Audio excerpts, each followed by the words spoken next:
Assalamualaikum warahmatullahi wabarakatuh. Di dalam Al-Quran, Allah Subhanahu wa Ta'ala menggambarkan surga sebagai tempat yang luar biasa indah. Luasnya seluas langit dan bumi.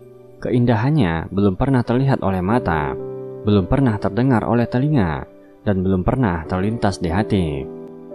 Setiap manusia yang beriman kepada Allah Subhanahu wa Ta'ala pasti mengharapkan untuk bisa memasuki surga ketika mereka sampai pada kehidupan abadi di akhirat kelak. Surga adalah kenikmatan yang luar biasa.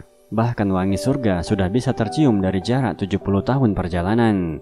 Walaupun demikian jauhnya jarak wangi surga yang dapat tercium, ternyata ada orang-orang yang jangankan masuk surga, mencium wanginya saja tidak bisa. Siapakah mereka? Pertama, wanita yang berpakaian tapi telanjang. Pada masa Nabi Muhammad SAW, beliau belum pernah menjumpai wanita yang berpakaian tapi telanjang. Namun beliau bersabda bahwa kelak di akhirat, wanita seperti ini akan banyak menghuni neraka. Bila kita perhatikan, bukankah pada masa ini banyak wanita yang berpakaian tapi hakikatnya telanjang? Celana ketat, rok mini, baju ketat, seakan mereka ingin menunjukkan keindahan tubuhnya. Tidak ada rasa malu, yang ada perasaan bangga apabila dirinya disebut cantik. Rasulullah bersabda, ada dua golongan penghuni neraka yang belum pernah aku lihat. Suatu kaum membawa cambuk seperti ekor sapi, dengannya ia memukul manusia. Dan wanita yang berpakaian tapi telanjang, mereka berlenggak-lenggok, kepala mereka seperti punuh unta yang miring. Mereka tidak masuk surga dan tidak akan mencium wanginya. Padahal wangi surga dapat tercium selama perjalanan sekian dan sekian. Hadis riwayat Muslim. Perhatikanlah wahai saudariku, ancaman ini bukanlah ancaman biasa. Nabi menyebutkan wanita seperti ini tidak akan masuk surga, bahkan wanginya saja tidak akan bisa dicium. Jangan karena dunia yang hanya sementara, engkau gadaikan akhirat yang abadi. Bertaubatlah selagi Allah Ta'ala masih memberi kesempatan. Kedua, orang yang sombong. Kesombongan tidak akan pernah bisa membuka pintu surga, walaupun kesombongan itu hanya sebesar biji sawi. Dan sifat sombong inilah yang membuat iblis dalam kekafiran. Allah Subhanahu wa Ta'ala berfirman, dan ingatlah ketika kami berfirman kepada para malaikat, sujudlah kalian kepada Adam, maka sujudlah mereka kecuali iblis.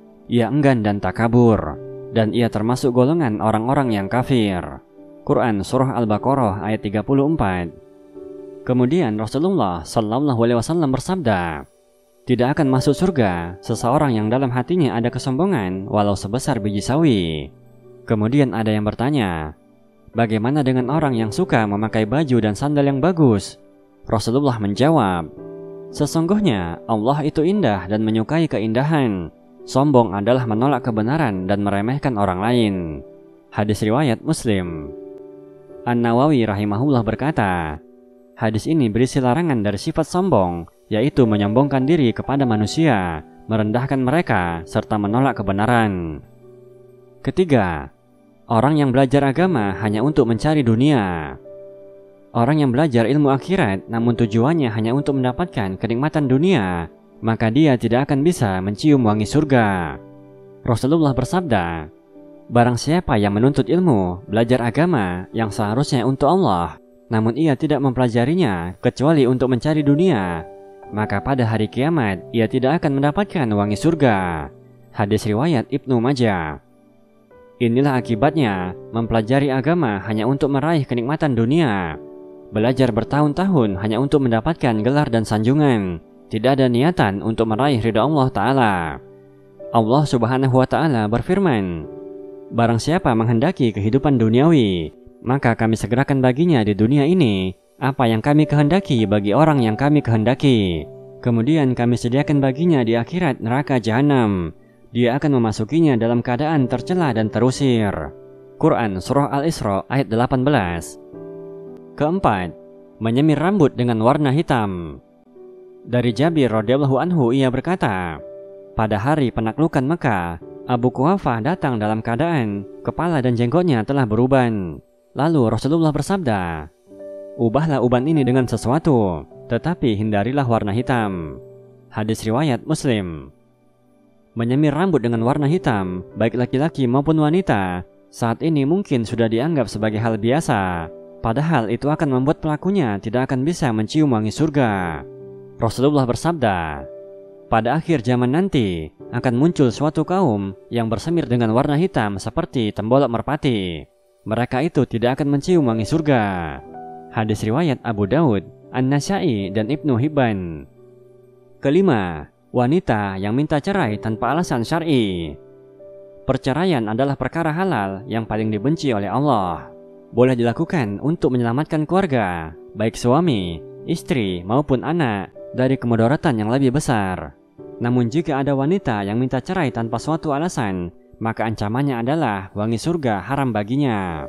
Rasulullah bersabda, wanita mana saja yang meminta cerai tanpa ada alasan yang jelas, maka haram baginya mencium wangi surga. Hadis riwayat Abu Daud, Tirmizi, dan Ibnu Majah. Keenam, pemimpin yang berkhianat pada rakyat. Rasulullah bersabda, tidaklah seorang hamba yang diberi amanah oleh Allah untuk memimpin bawahannya, yang pada hari kematiannya ia masih berbuat curang atau menipu rakyatnya, melainkan Allah mengharamkan surga kepadanya. Hadis riwayat Bukhari.